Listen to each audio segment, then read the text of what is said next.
aside from that, yun pong binabanggit nyo na Special Provision 1D na isang rider na even before sinasabi nyo po ay labag, meron din po silang binanggit tungkol doon sa pagkuha, tungkol po doon sa nataliwas yung Universal Healthcare Act at yung sin tax laws doon sa bagong provision na inad po nila last 2024.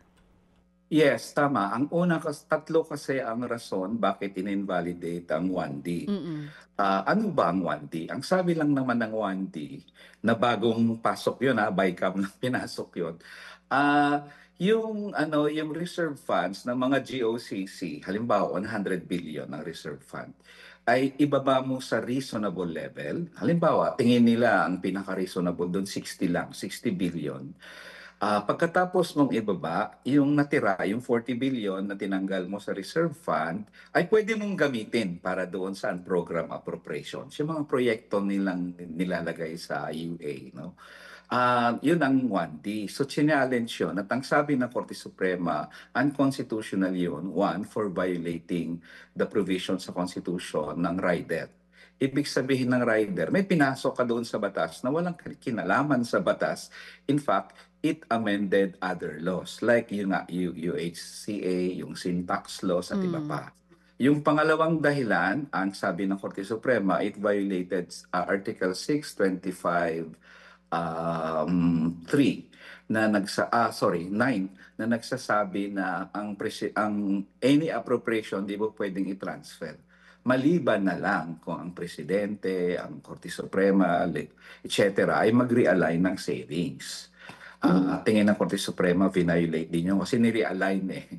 At pangatlo, yung issue ng ano nga ba yung pangatlo? Yung for special purpose funds. Ang PhilHealth ay special purpose fund, nilaan yon for a special purpose. Ginamit nyo sa kalsada, sa tulay, kung di biglang violate nyo ang special purpose provision ng Constitution. So that's the reason bakit in-invalidate ang 1D. Yung iba pang issue ni-raise ng bayan muna, at least kami ang nag-raise noon kasi ay hindi na-grant ng korte. Yung sa Presidential Certification of Emergency ito, na kung saan sinabi namin na dapat void yung presidential certification sa budget kasi wala namang emergency or calamity. At pangalawa, isi-certify mo ang budget, di parang senior-cut mo ang buong proseso. Kaya sila nakakapasok ng insertion kasi minadali na yung budget dahil urgent daw. Bakit mo madaliin? January 1 pa naman yun next year. Kahit anong madali mo dyan, hindi maging effective yan, January 1 na yan. No?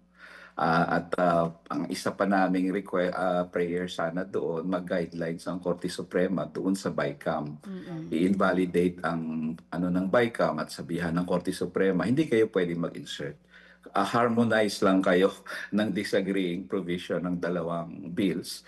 Ang sabi ng Korte Suprema naman doon, may isang kaso kami, may ibang kaso kami on this issue, doon namin sasagutin yon. So, basically, yun ang tatlong major points doon sa decision at least win na yung pag-invalidate ng 1D. Mga kapatid, brothers and sisters, saan ka pa? Dito na tayo sa totoo. Dito na tayo sa True FM. Mga kapatid, mag-subscribe and follow po kayo sa social media accounts ng True Network PH. Yan po kami. Hanapin nyo lang True Network PH, Facebook, Instagram, YouTube, TikTok, and podcast. Mapa-Apple or Spotify man yan, mahahanap nyo kami. Lahat ng mga napapanood at napapakinggan nyo po sa programa, nasa social media accounts namin yan. So, paano mga kapatid? See you sa social media!